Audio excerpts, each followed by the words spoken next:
Apocalipse 3,14. Quem encontrou, diga glória a Deus.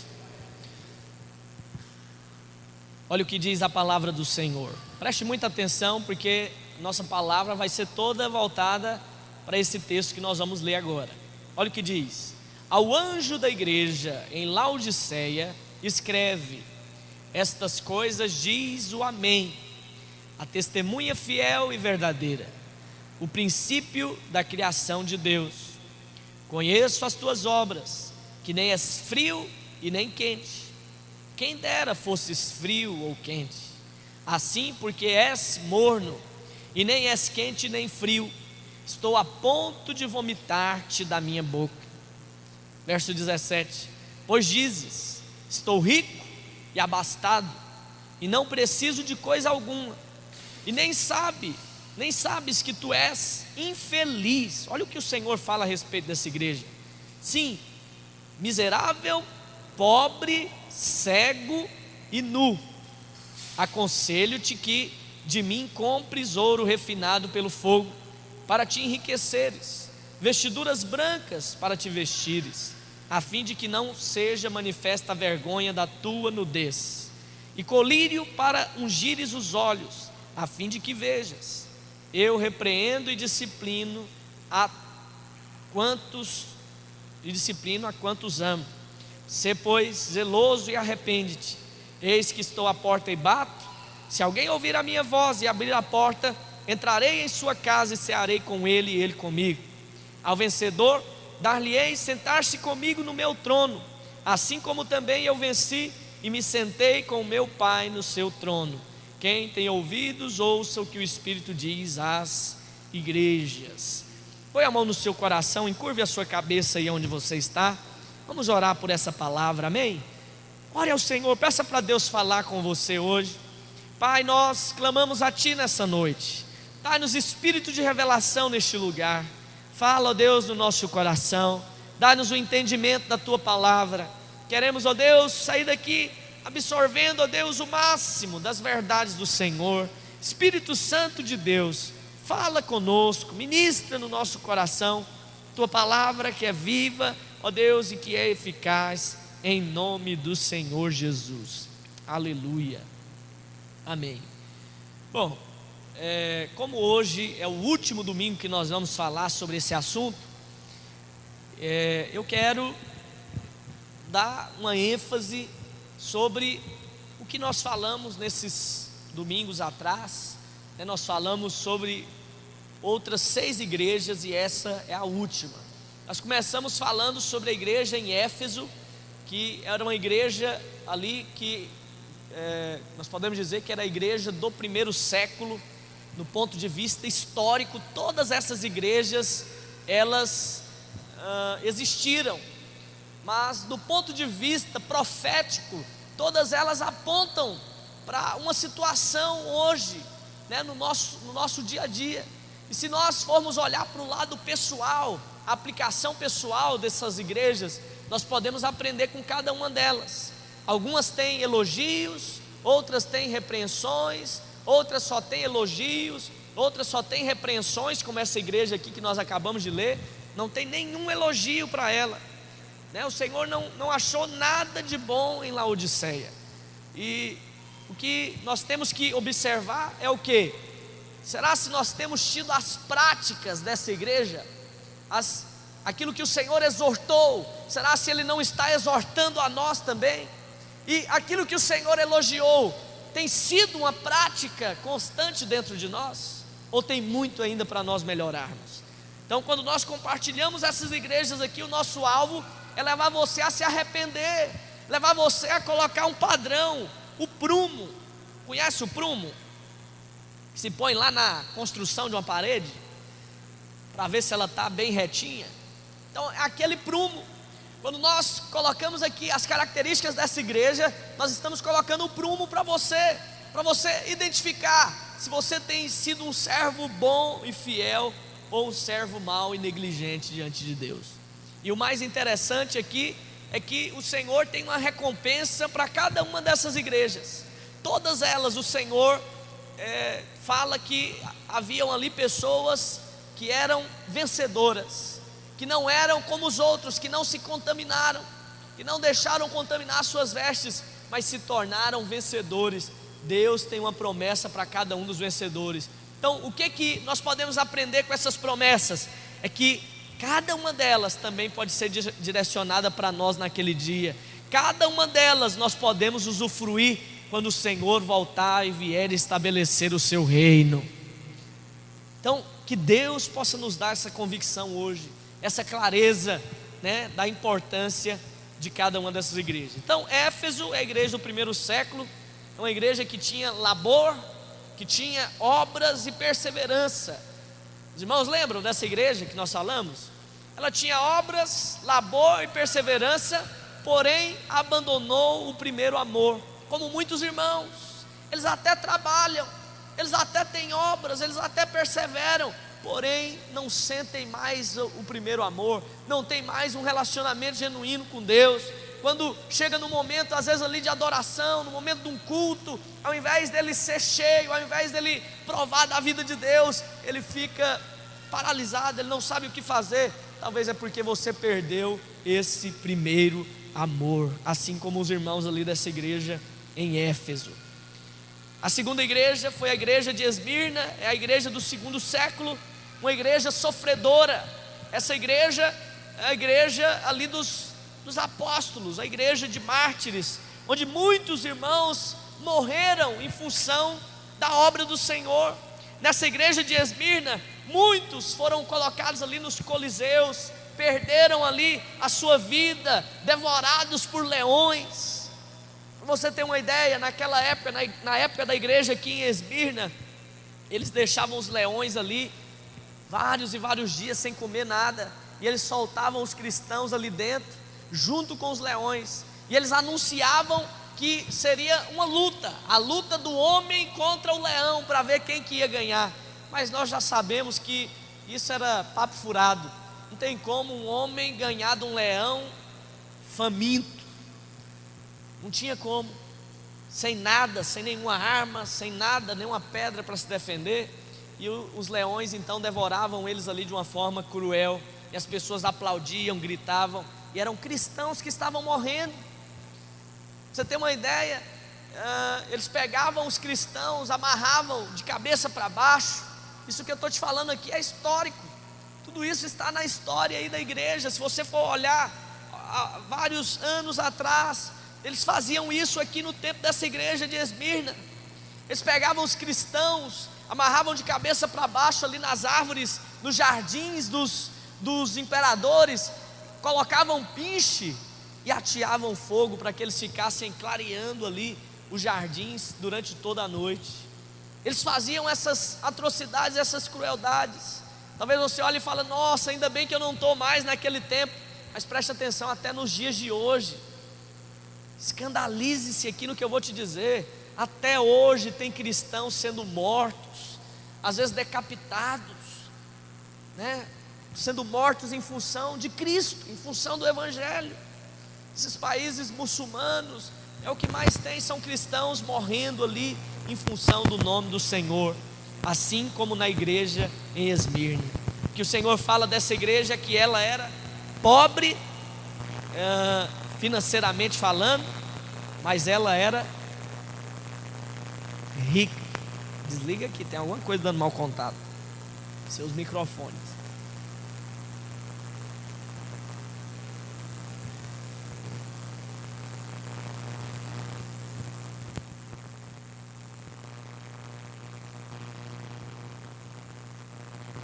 Desliga esse teclado aí da tomada. Acho que é ele. Então, essa igreja aqui foi muito perseguida. Depois, a terceira igreja que nós falamos é a igreja de Pérgamo.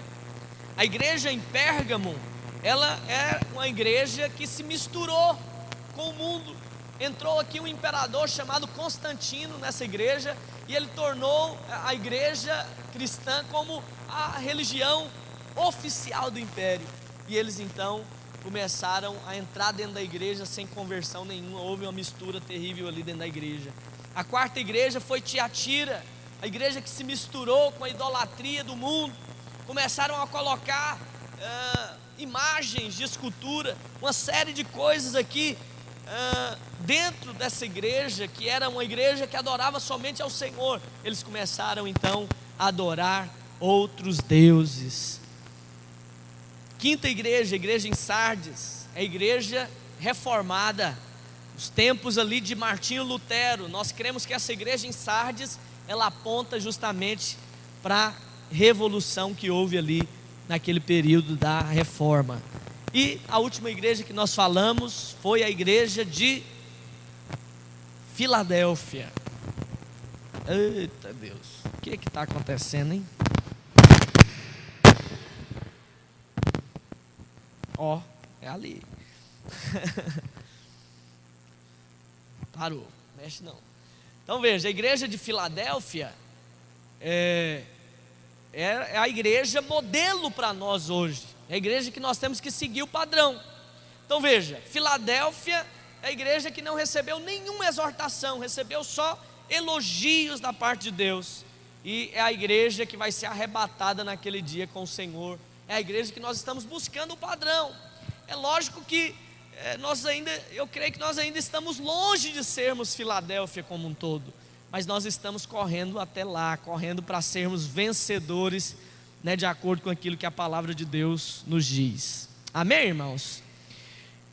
Essa igreja que nós vamos falar hoje, a de Laodiceia, ela saiu de Filadélfia, assim como Sardes saiu de Tiatira, e Tiatira saiu de Pérgamo.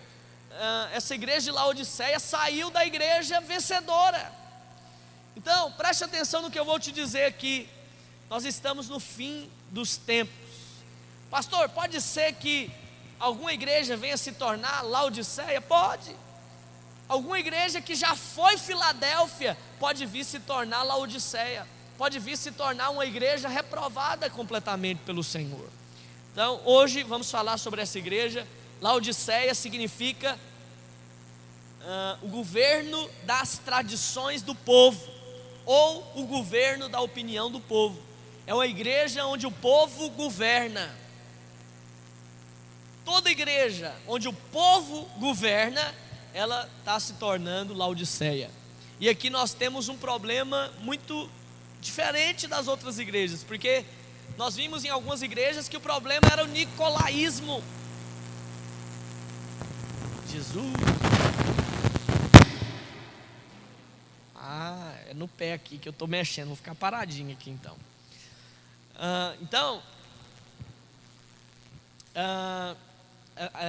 Todas as igrejas que a opinião do povo é quem governa, está correndo um grande risco de vir a se tornar Laodiceia. Se nós olharmos nas outras igrejas, tinha um problema do nicolaísmo. Os irmãos lembram? Que é o clero governando e o povo não fazendo nada. Então, o que era o clericalismo, o nicolaísmo? É o líder achar que só ele pode ser usado. Só o pastor, só o padre, só o bispo ali pode ser usado por Deus. O povo não pode provar de nada, não pode receber nada, não pode falar nada, não pode ministrar nada. E isso é uma visão que o Senhor abomina. Deus quer que cada um de nós sejamos ministros. Mas qual que é o problema aqui nessa igreja? O problema é que agora inverteu os papéis. O líder agora é mandado pelo povo, virou democracia. As pessoas é quem decidem tudo o que vai acontecer ali na vida da igreja. E esse também não é o padrão de Deus. O Senhor sempre usou homens de Deus, líderes, para guiar, para direcionar o seu povo. Foi no caso de Moisés, foi no caso, se nós formos olhar ali, de Abraão. Abraão foi o precursor daqueles que exerceriam agora uma vida de fé, de dedicação ao Senhor. Então Deus usa líderes, Deus trabalha através dos líderes. E essa igreja aqui de Laodiceia é uma igreja onde o povo quem decide tudo. Talvez você ache que eu estou falando grego, mas tem igrejas aí no nosso tempo que os membros é quem elegem o pastor. Não, esse pastor aí não está muito bom não, vamos tirar ele, vamos mandar ele lá para Conchuchina e trazer outro. Entende? É as pessoas governando, as pessoas decretando o que tem que ser feito, o que tem que acontecer. E isso é Laodiceia, porque é o povo governando. Está errado. Deus não quer que nós vivamos no estilo de democracia.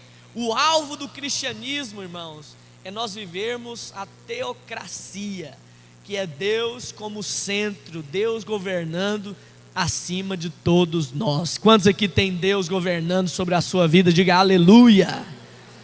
Oh, glória a Deus. Então Deus estabeleceu sim líderes. Se nós olharmos lá em Romanos, nós vamos ler que as autoridades foram estabelecidas por Deus. É importante sim que nós tenhamos ali alguém que esteja liderando, que esteja exercendo autoridade sobre nós. Não somos nós que temos que fazer democracia, escolher o que tem que ser feito ou não, né? Esse não é o papel também da igreja.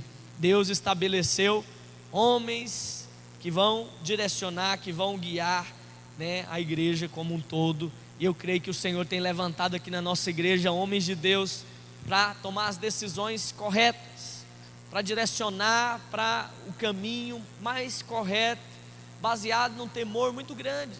Deus tem levantado aqui líderes que têm esse coração apaixonado pelo Senhor, amém? Quantos creem nisso, diga aleluia. Mas vamos entrar aqui nessa igreja. Quem é Laodiceia? Quem é Laodiceia? Laodiceia são todas aquelas igrejas que um dia provaram do mover de Deus, provaram do avivamento, provaram da glória, mas em algum momento elas pararam, estagnaram, não tem mais vida, se misturaram talvez ali com o mundo.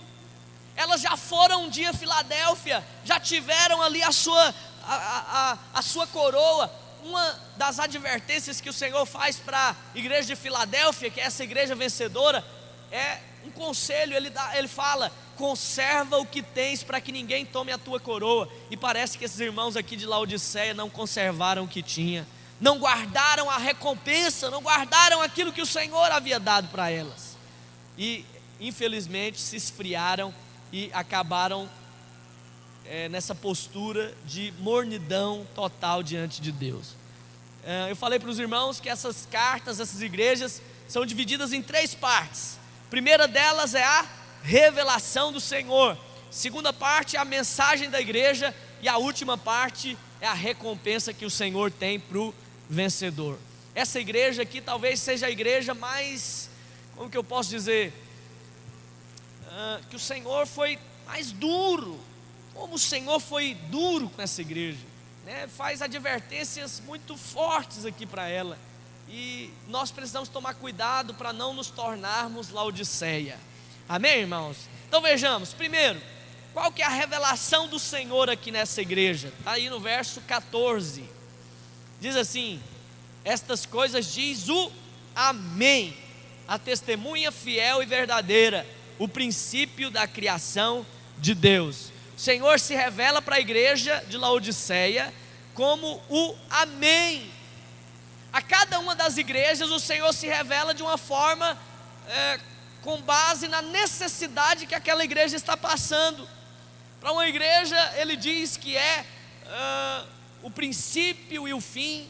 Para outra ele diz que é aquele que tem os líderes da igreja nas suas mãos e que anda no meio da igreja, né? E aqui o Senhor está dizendo que é o Amém, que é a testemunha fiel e verdadeira. Quando o Senhor diz que é o Amém, Ele está dizendo o seguinte: eu sou aquele que posso cumprir todas as coisas na sua vida. Eu sou aquele que falo e não minto. Eu cumprirei todas as minhas palavras. Eu cumprirei tudo aquilo que está escrito. Os céus podem passar, a terra podem passar, mas as palavras do Senhor não passarão. Não passarão, porque Ele é o Amém. Ele é a testemunha fiel e verdadeira. Quando Ele diz que é o Amém, Ele está dizendo que Ele vai cumprir cada uma das suas promessas nas nossas vidas. Por que nós insistimos tanto para os irmãos falarem Amém? Porque Amém é um dos nomes de Deus. Ele está dizendo aqui: essas coisas diz o Amém. Ele é o Amém. Quando você diz Amém, você está adorando o nome do Senhor, você está proclamando o nome dEle, reconhecendo aquilo que Ele é, dizendo assim seja, da forma como Deus quer, da forma como o Senhor quer. Então nós temos que falar mais, amém. Nós temos que engrandecer mais o nome do Senhor e chamá-lo dessa testemunha fiel e verdadeira, porque Ele é o amém em todas as áreas das nossas vidas. Diga amém mais forte. Ele é o amém. Muitos imaginam aqui nessa segunda parte que diz que Ele é o princípio da criação, eles acham que Jesus foi criado, Jesus teve um início ali, mas preste atenção, Jesus já era antes mesmo da terra ser criada, Jesus já existia, Ele já fazia parte ali da Trindade junto com Deus Pai. Então veja, quando o Senhor diz que o princípio da criação é quem está falando, essa palavra princípio aqui no original é o mesmo que fonte ou origem. Então traduzindo aqui da forma mais exata, mais correta seria, essas coisas diz a fonte da criação, a origem da criação, ou seja, nele estão todas as coisas, Ele é quem definiu o início de cada uma das coisas nas nossas vidas, amém, irmãos? Diga assim comigo, Ele é o amém, Ele é a testemunha fiel e verdadeira, e Ele é a fonte da criação de Deus, amém ou não? Essa igreja, mais do que todas as outras, está precisando conhecer essa fonte da criação, que é Jesus. Por isso que ele diz que é essa fonte, essa origem. Essa igreja precisa ter revelação de quem Jesus é, de quem Ele é e do que Ele fez a cada um dessa igreja. Mas o Senhor faz advertências aqui muito fortes para a igreja de Laodiceia. Primeira coisa que Ele diz, está aí no verso 15, olha o que o Senhor fala sobre essa igreja: conheço as tuas obras, que nem és frio e nem quente, quem dera fosses frio ou quente, assim porque és morno, e nem és quente e nem frio, estou a ponto de vomitar-te da minha boca. Então a principal característica da igreja de Laodiceia é a mornidão. Ela é uma igreja morna, é uma igreja que nem fede, nem cheira, nem é quente, nem é fria. É uma igreja que, como eu posso dizer, é uma igreja que alcançou, às vezes ali, uma temperatura de estar bem com todo mundo, né, de agradar todo mundo. E preste atenção aqui, talvez você ache que nós como cristãos temos que agradar a todos. Meu querido, se nós agradarmos a todos, nós estamos correndo um grande risco de nos tornarmos pessoas mornas, que aí você vai se adequando a cada nível que você convive, e isso é um problema muito grande. Nós temos que ser aquilo que o Senhor quer que nós sejamos, amém? Que você possa ser quente, fervoroso na presença de Deus, amém ou não? Então o primeiro aspecto dessa igreja é a mornidão. Antes de tudo, essa mornidão é um desejo que, como eu disse, de agradar a todos. Todo que é morno, ele está bem com todo mundo. Ele vai colher como resultado a mornidão. Ele prefere agradar primeiro os homens do que a Deus. Não, eu quero estar bem com todo mundo.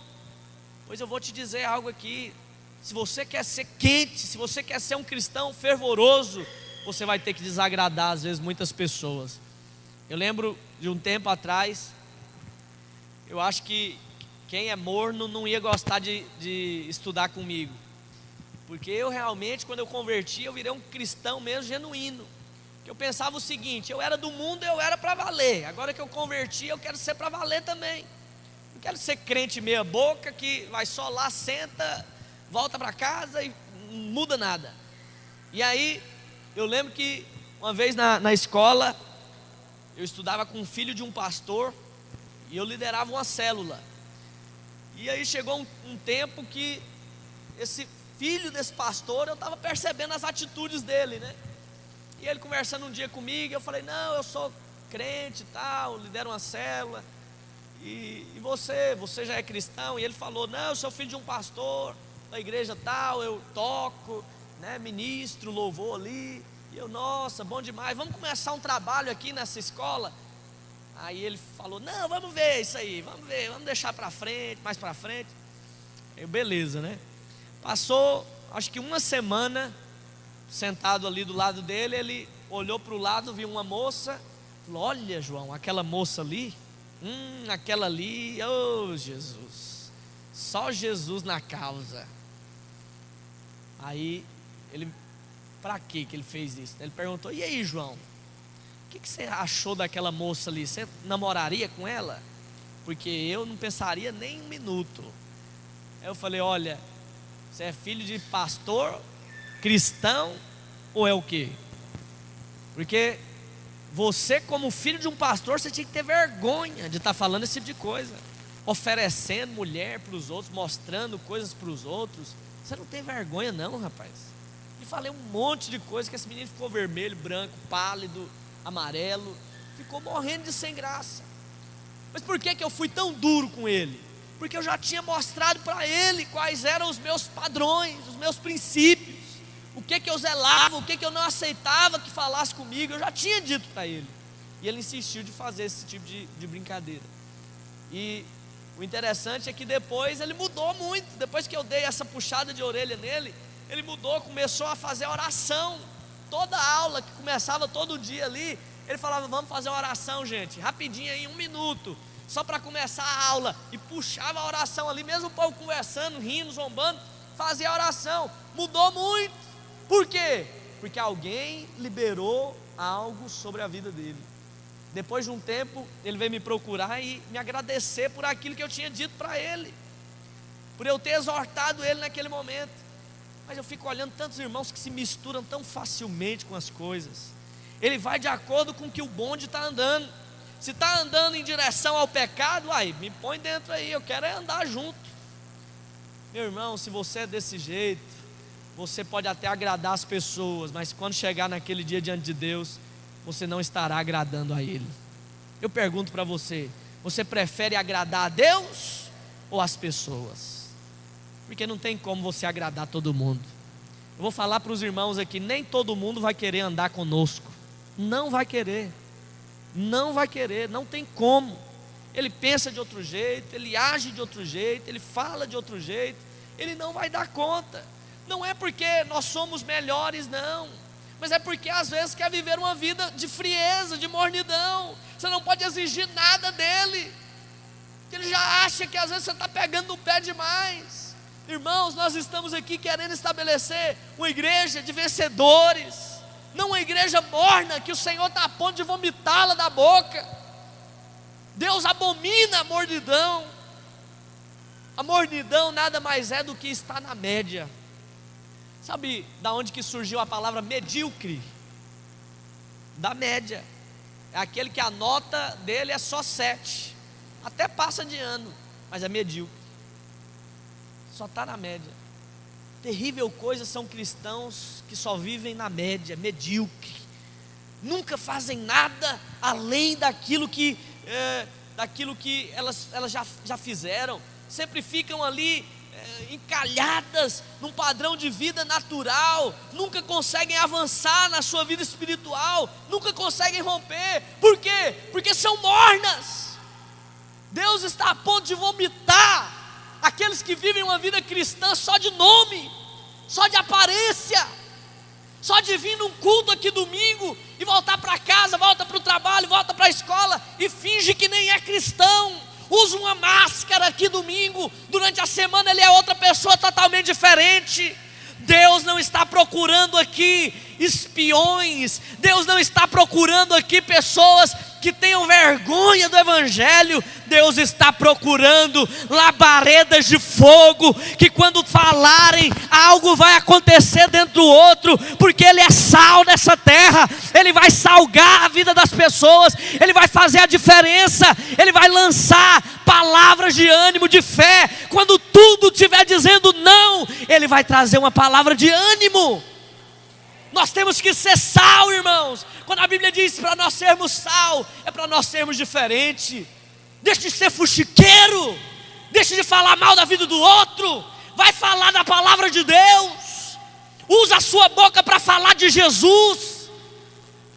Deixe de ser raso, natural, morno, porque Deus já está a ponto de vomitar você. Usa a sua boca, usa a sua língua para falar de Jesus. Quantos perdem tempo demais, irmãos?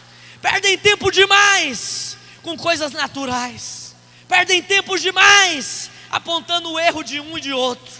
Nós precisamos voltar o nosso coração para o Senhor. O terrível aqui de Laodiceia é isso. É um povo que quer estar bem com todo mundo. E ele vai se adequando de acordo com cada circunstância, de acordo com tudo aquilo que as pessoas vão falando para ele. Se ele fala com um político, ele não quer contrariar, porque vai que aquele lá ganha. Meu Deus, não, eu tenho que amar ele aqui. Olha, irmãos, nós não podemos viver uma vida cristã enganada. Se as pessoas estão querendo descer a goela abaixo, ensinos errados, nós não podemos aceitar. Não podemos aceitar. Nós temos que ir contra. Você não precisa estar bem com todo mundo, não. Eu não digo isso aqui para você ser inimigo das pessoas, não. Eu estou dizendo o seguinte: você não precisa concordar com o que as pessoas dizem de errado lá fora. Sabe o que eles estão propondo aí? Esses políticos, eles estão querendo criar agora uma lei para as escolas não fazerem mais aquela plaquinha ali, ó, homem, mulher. Pode entrar em qualquer um que ele quiser, entende? Se ele acha que ele é mulher, e ele é homem, ele entra no de mulher. Aí o menino está lá fazendo pipi, entra a mulher e vê tudo ali. Como vai ser isso, meu Deus? Vai virar bagunça. O mundo está querendo implantar coisas que são terríveis no meio da sociedade. Eu estava vendo um livro, eu fiquei escandalizado com aquilo. Um livro que eles estavam querendo colocar nas escolas para ensinar para as crianças que não tinha diferença sexual. Aí tinha a imagem de duas pessoas, duas crianças, ninguém sabia se era homem ou era mulher.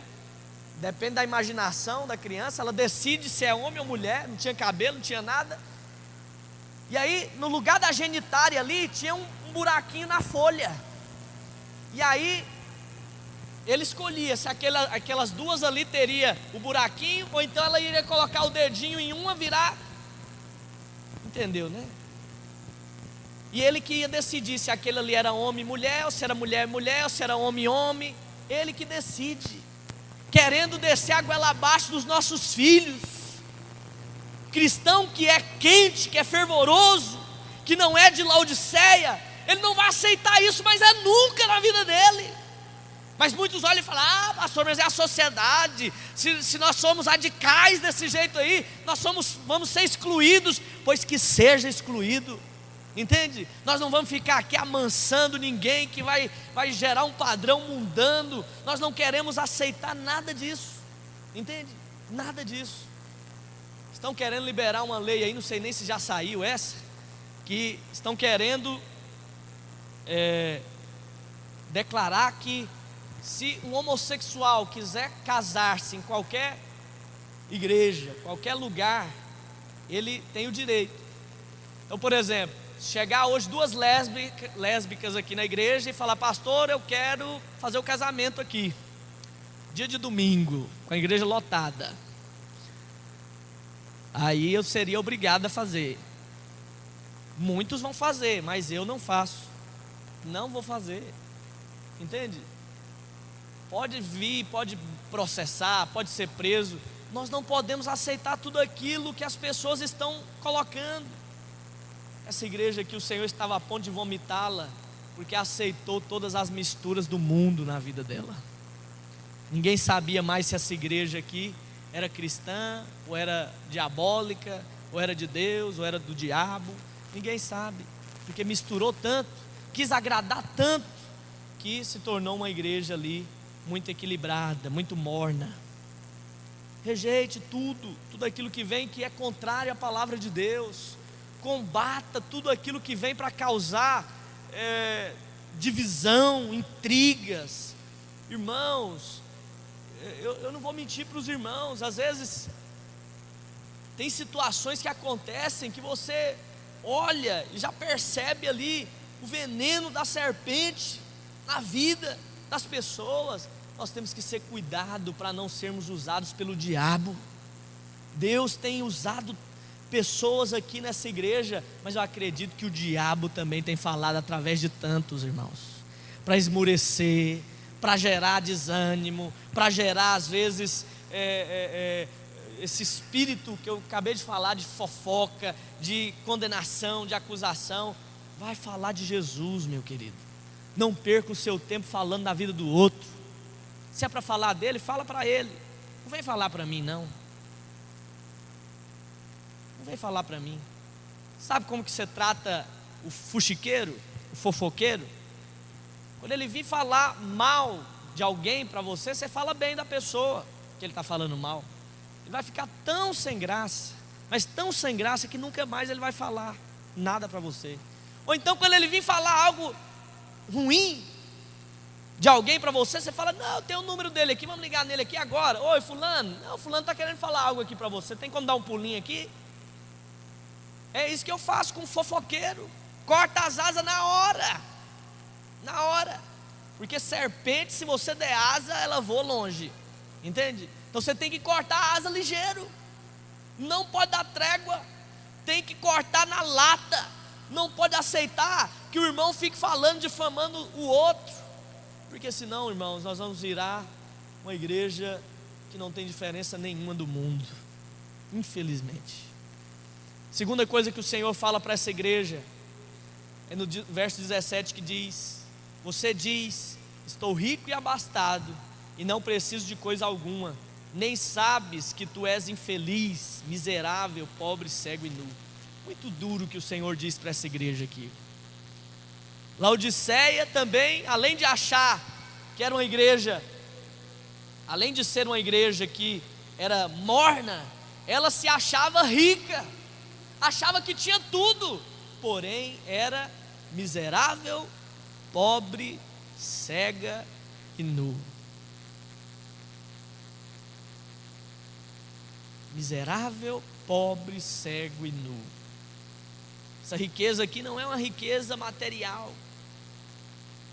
Ainda que essa igreja aqui é uma igreja muito rica financeiramente, mas é uma igreja o quê? Que é miserável nas suas práticas, nas suas obras.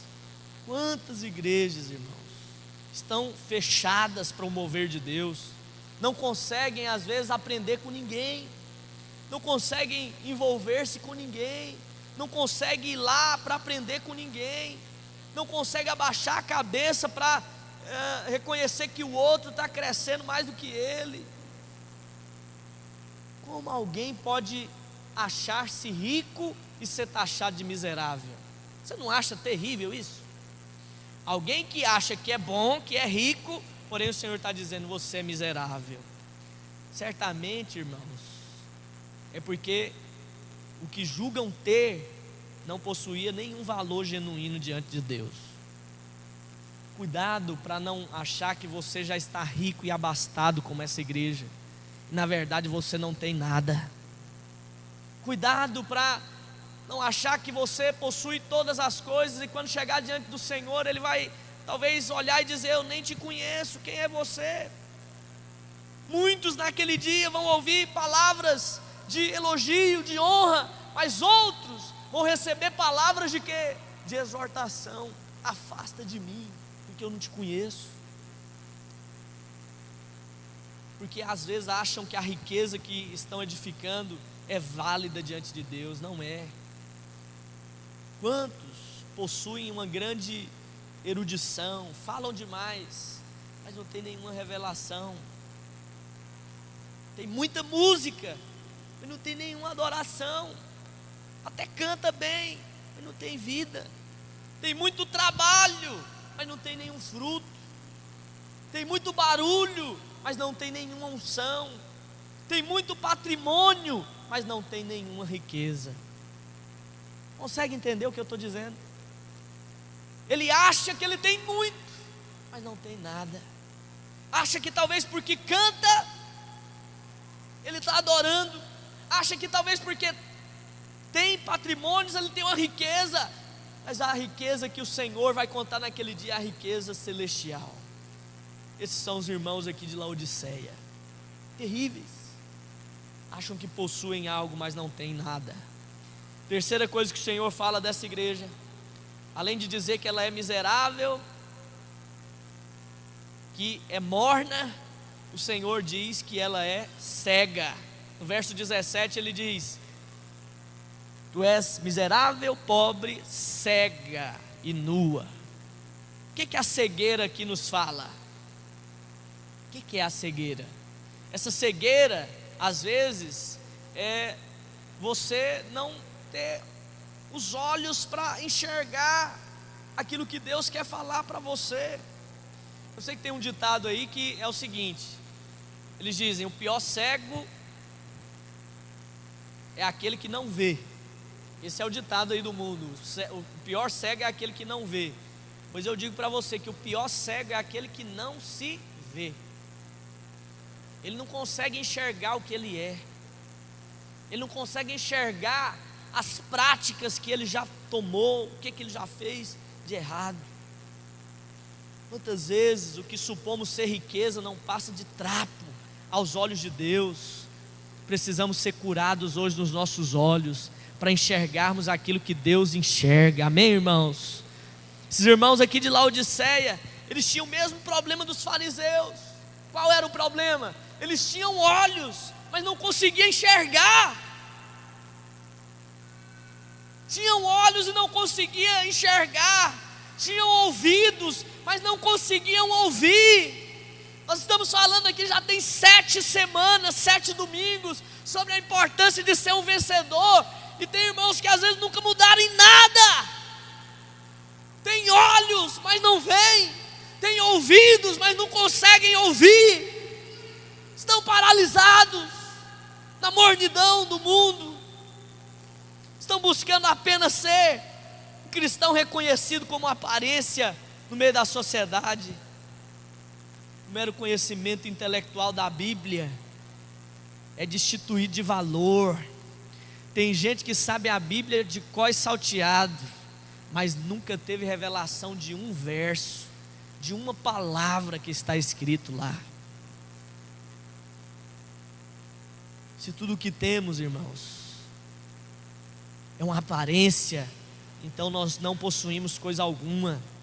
Deus não está querendo que você tenha uma revelação, uma vida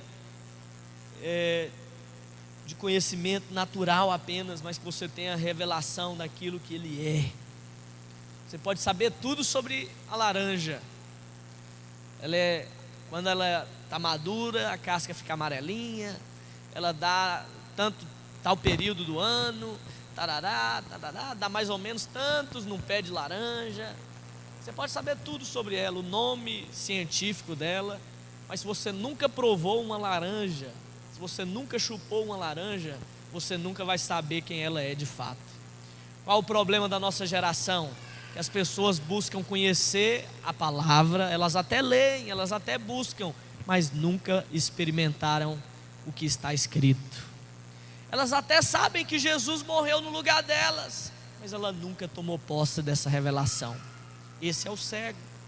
Por isso que o Senhor fala, tu és cego. E fala ainda sobre essa igreja que ela estava nua.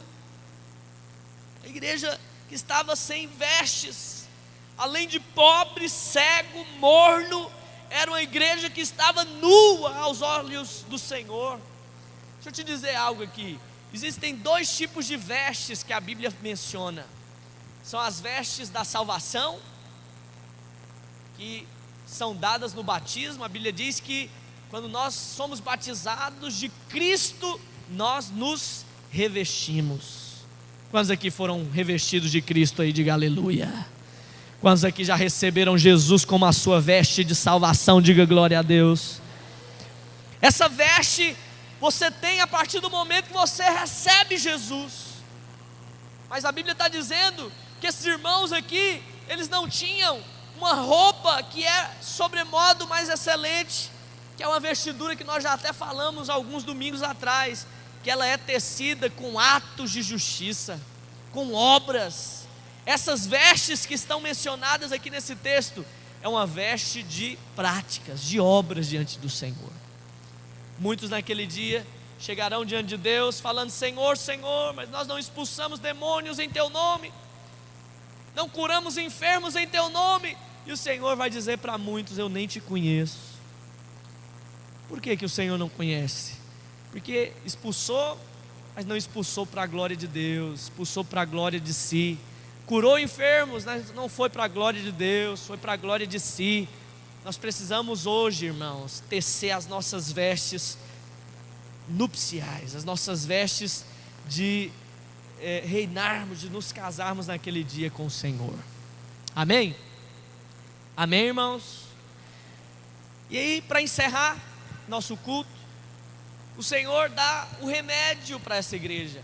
Ele aconselha a igreja a comprar alguns itens. Se ela é uma igreja miserável, pobre, uma igreja cega e uma igreja nua, o Senhor dá 3 remédios para essas doenças, para essas necessidades. A primeira coisa que o Senhor fala no verso 18 é: aconselho-te que compres de mim o ouro refinado. O ouro refinado é para quê? É para te enriquecer. Mas esse ouro aqui não é um ouro material. Esse ouro aqui é o ouro da glória de Deus. A Bíblia, ela é muito clara em alguns símbolos. E o ouro na Bíblia nos fala da glória, da unção, da vida de Deus sendo manifesta. Quando nós temos o ouro, quando nós compramos o ouro, nós estamos dizendo o quê? Eu estou comprando a unção, eu estou comprando a vida, eu estou comprando o fluir do Espírito dentro de mim. Aqueles que têm a unção, eles vão ser vistos como ricos diante de Deus. Se queremos ser quentes, nós temos que pagar o preço para incomodar os frios. Irmãos, como você sabe se é quente ou frio? Você está gerando transformação aonde você convive. Não sei se você já teve a oportunidade de tomar banho numa água bem fria. Eu já banhei em rios, que a água era tão fria que você chega a perder o fôlego. Chega o pulmão, parece que fecha. Aquilo ali gera uma insatisfação, gera algo diferente dentro de você. Do mesmo jeito é uma água quente. Alguém aqui já se queimou com água? Água fervendo? É bom, não é? Dá uma bolinha boa, né? De estourar depois. Não é bom nada. Terrível. Tem gente que grita, tem gente que chora, tem gente que sapateia. Porque aonde o calor está, vai haver mudança de ambiente. Vai haver transformação. Tem havido transformação aonde você está? Tem havido isso, riqueza, glória. Porque o pobre é aquele que não tem nada para compartilhar de Deus. Mas o rico, espiritualmente falando, é aquele que tem o ouro da glória do Senhor para manifestar na vida das pessoas. E o Senhor aconselha: compre de mim o ouro refinado. Ele diz também: compre vestiduras brancas. Como eu já disse, essas vestiduras brancas, elas são as obras que nós exercemos diante de Deus. E por último, o Senhor aconselha a nós comprarmos o colírio. Colírio é para quê, meus irmãos? Para os olhos. Percebeu aqui que cada remédio é para cada necessidade que aquela igreja estava? Está nua, compra vestes brancas. Está cega, então compre o colírio para os olhos.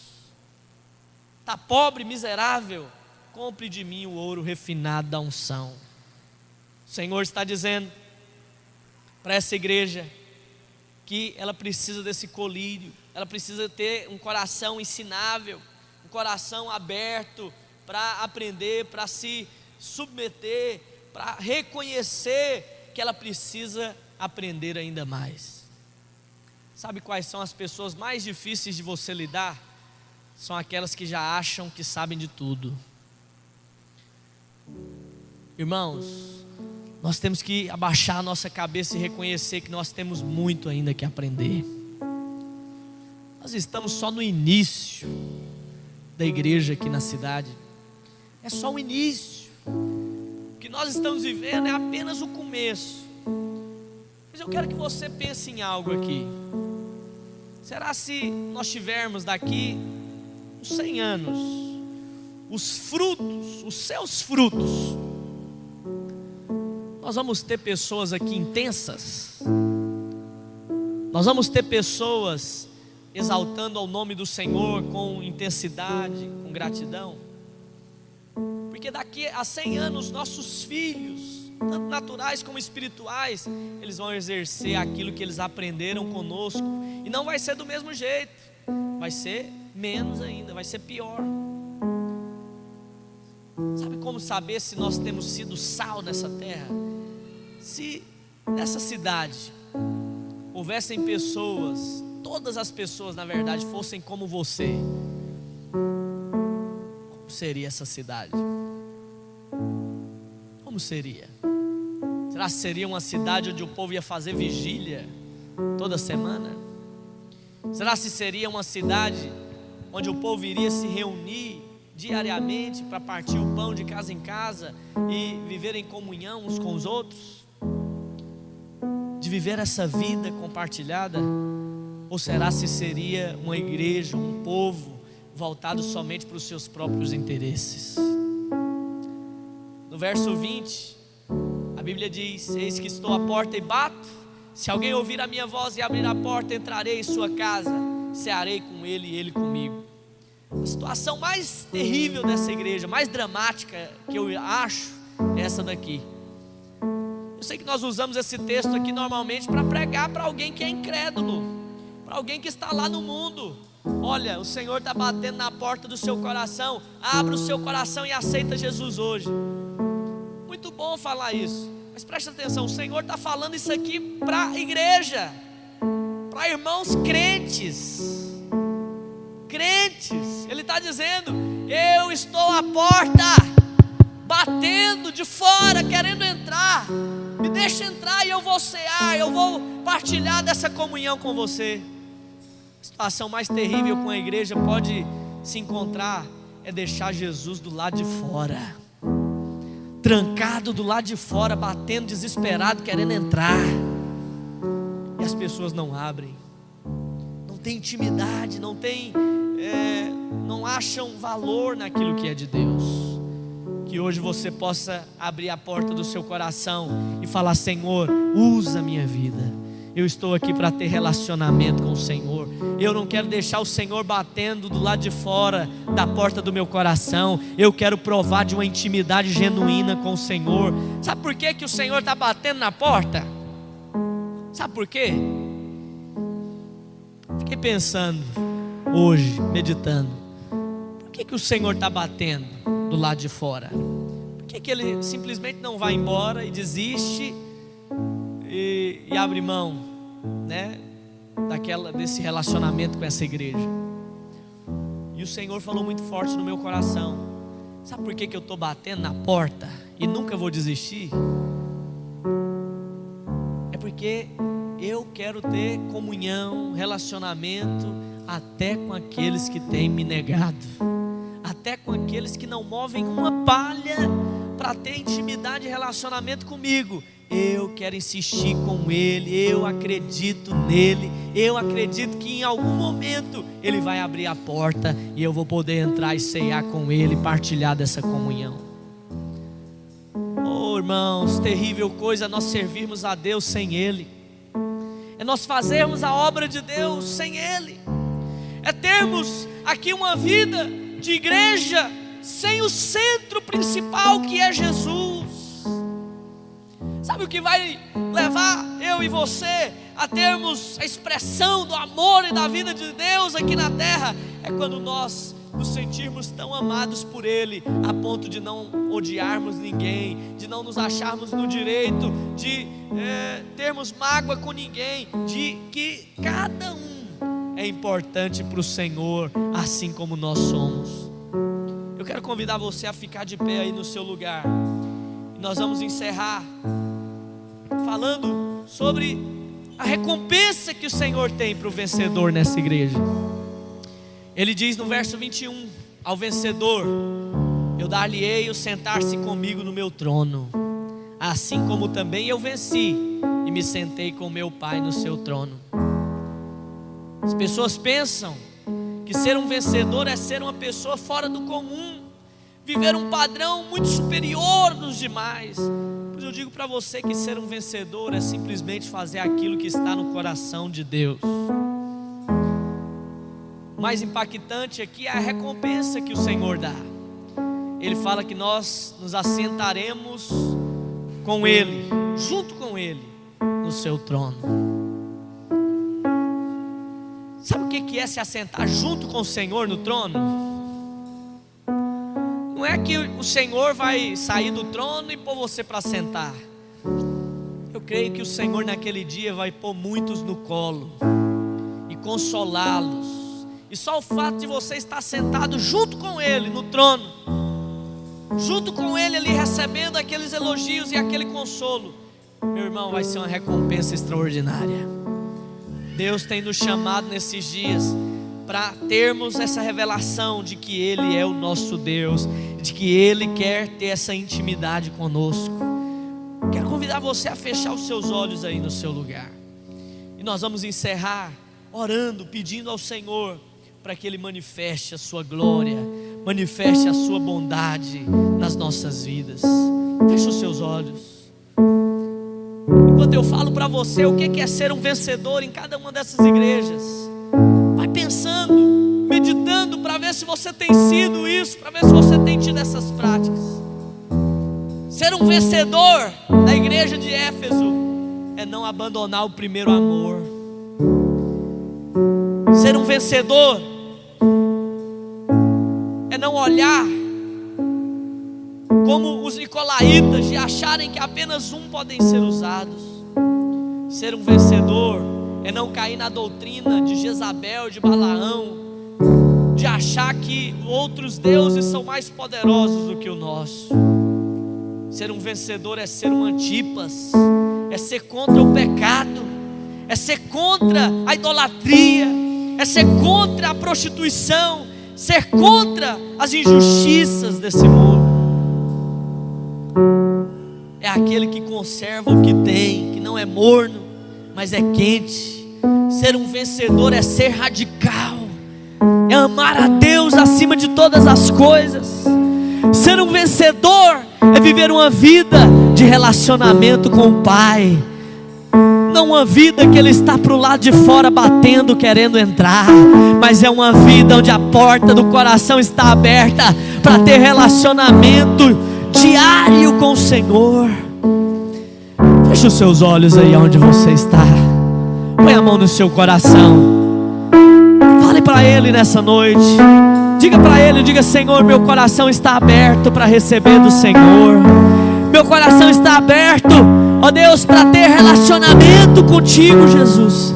Meu coração está aberto, ó Deus, para receber a tua glória.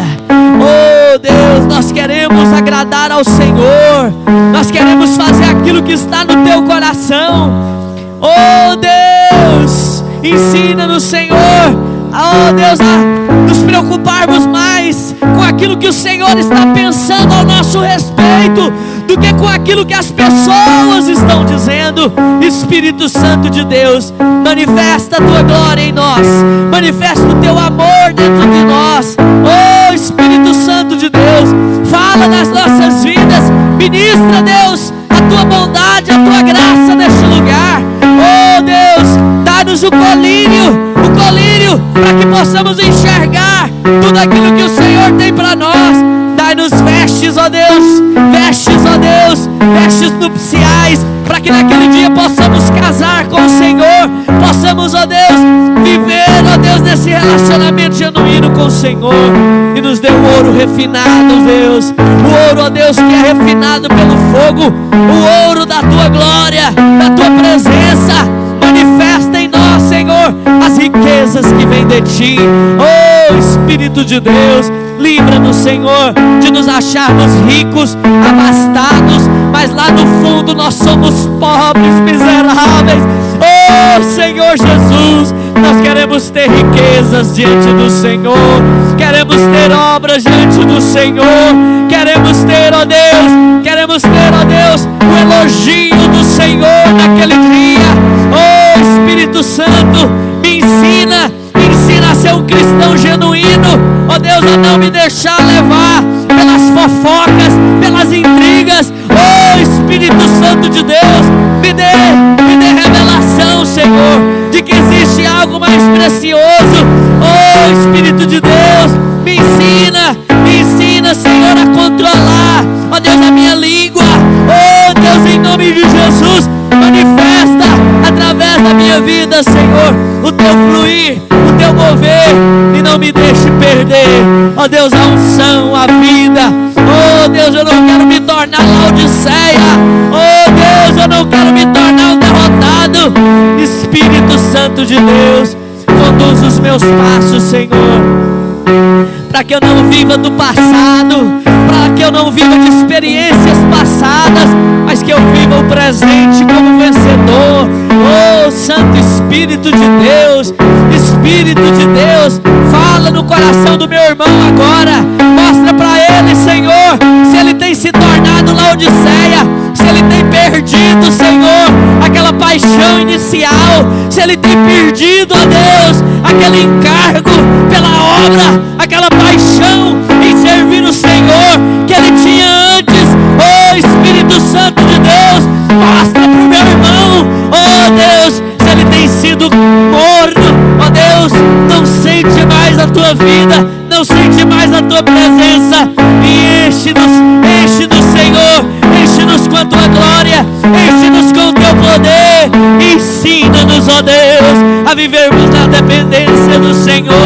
Oh, nós queremos mais do Senhor, queremos mais de ti. Oh Espírito Santo de Deus, oh Espírito de Deus, nós queremos a tua glória, Senhor, nós queremos a tua glória, Senhor.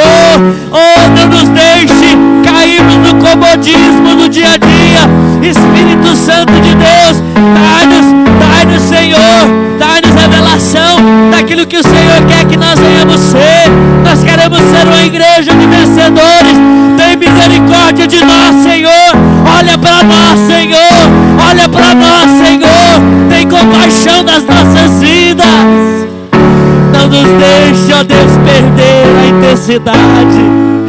Não nos deixe perder o coração. Não nos deixe, ó Deus, ser influenciados pelas coisas dessa terra. Oh, nós queremos agradar a Ti, meu Deus. Conduza os nossos passos. Oh, conduza os nossos passos em direção ao Senhor. Oh, Jesus, fala conosco, Deus. Oh, não quero viver sem provar da Tua presença, meu Deus. Oh, eu não quero viver de experiências passadas. Fala comigo nessa noite, Espírito de Deus.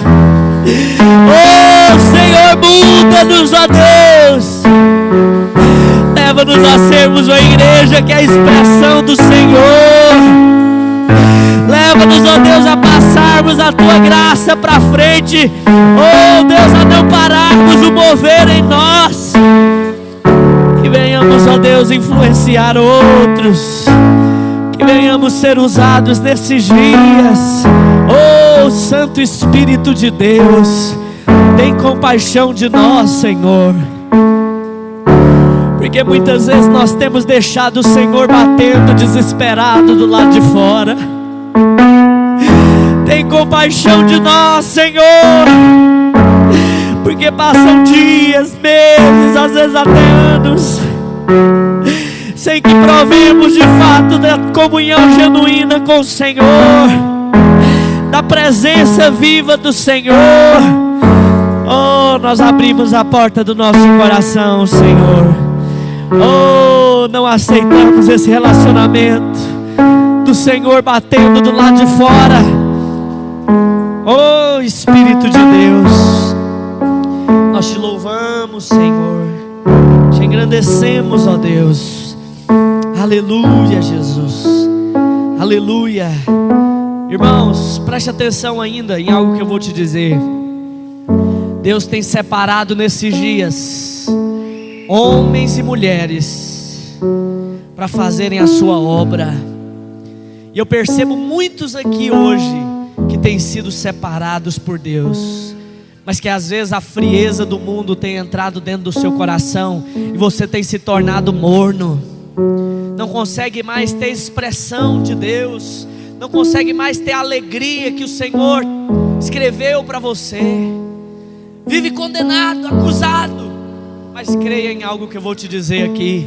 Deus está te dando uma segunda chance hoje. Deus quer levantar você como uma atalaia. Deus quer levantar você como uma labareda de fogo nessa geração, como um incendiário que vai incendiar os corações daqueles que estão frios, daqueles que estão mornos. Creia que você pode todas as coisas no Senhor. Creia que talvez aquele abraço que você der ali, daquela pessoa que você ama, vai passar amor, vai passar vida, vai passar unção e graça, vai passar o fogo de Deus. Creia que você é ministro e sacerdote na obra de Deus.